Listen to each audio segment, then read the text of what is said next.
Hi guys, Vino here, and welcome to this Vino Prunk production. But to be frank, this video isn't about me or about Frank, actually.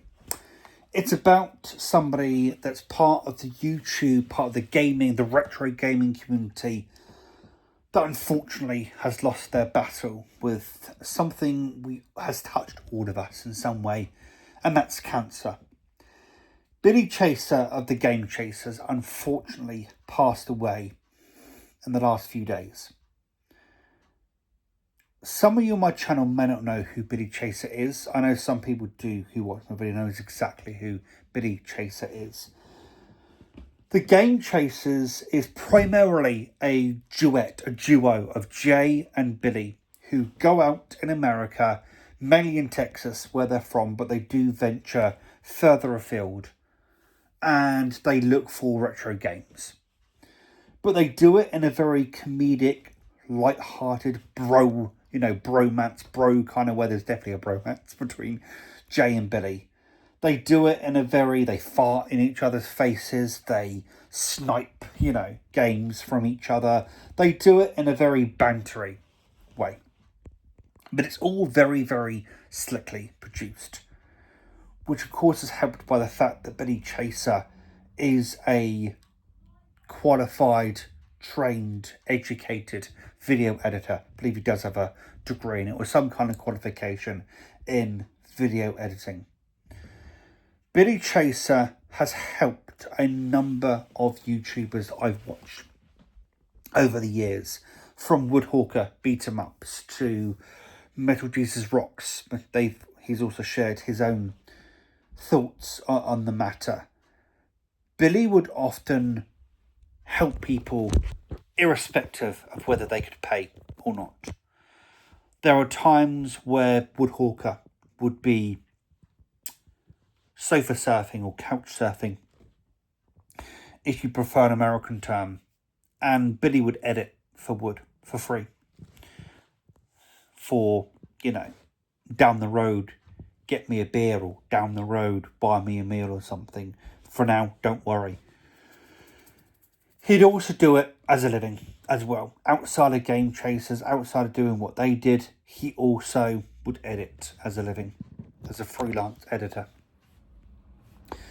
The Game Chasers also released their own movie, in which both Jay and Billy sold a large majority of their collection in order to fund that movie. They also went to, was it Kickstarter or Indiegogo, to obviously raise funds for the movie, and you can now buy that movie on DVD or Blu-ray if you wish to.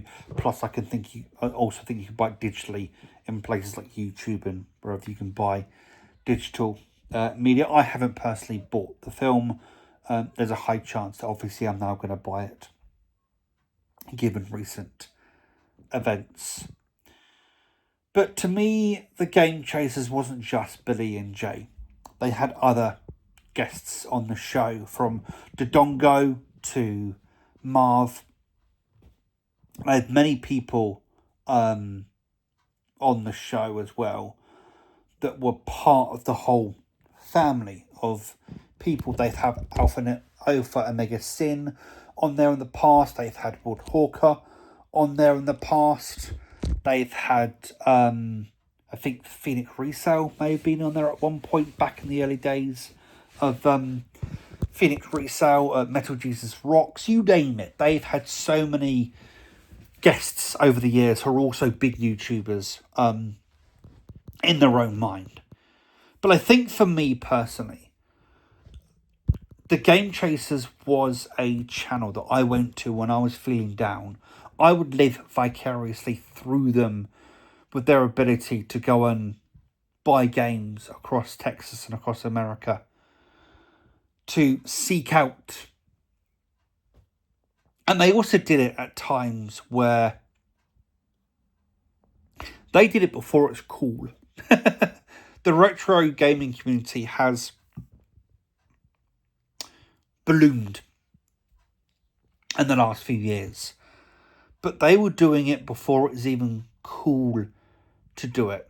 And their channel and their videos almost serve as a time capsule for when retro gaming was really cheap, it got really expensive, and then recently, with their recent videos, it's gone back to being, cheap again, and you can pick up some NES titles for $5 or less a piece, rather than spending $25 for a mass-produced game.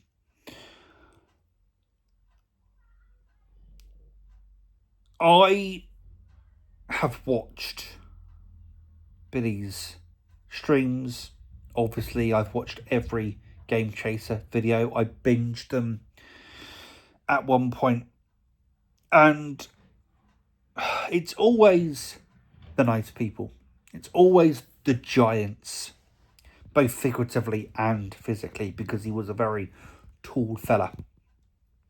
6'6", 6'7". I know he was up there in height. It's always the ones that have such a kind heart. Always the ones that are willing to give their own time.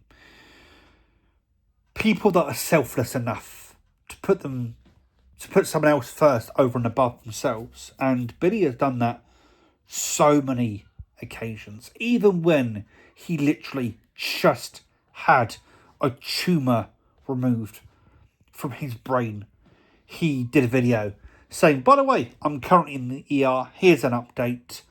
If you see somebody called Billy Chaser or the Game Chasers going around offering you something or saying it's me, it's not me. He always put other people first, from what I've witnessed. And the YouTube community, the retro gaming community, has just lost a massive light. A massive light. I have in the past done some videos on YouTubers that have passed. I did one on Total Biscuit. Unfortunately, I deleted that video by accident. But over the years, I have done videos on YouTubers passing. And they always, to me, specific YouTubers share a special place in my heart. And I think when it comes to Billy Chaser and the Game Chasers, they were my comfort food. In a way, they're a channel that I could go to. There was a couple of my favourites that I'd go back to, especially with Billy's cousin, and I've forgotten his name right now. Chris? Is that his name, Chris? Whenever he was in it, and just the banter between Chris and Billy, you can tell that they've known each other lifelong. It's just really, really sad. It's the ones you don't expect to end up going. Total Biscuit was the same. I did not expect Total Biscuit to go. I did not expect Billy Chaser to go. But my thoughts are with the family, with Jay and all of the Game Chasers family, with the wider YouTube family, for everybody that Billy has touched personally, both physically and through YouTube, for everybody that he's helped, for everybody that he's in some way made better. My thoughts are with all of you. I'll be obviously binging some of the Game Chasers videos over the next few days. I might even purchase the Game Chasers movie as my little piece of support for what's happened. But this really is some sad news. Take care for now, guys.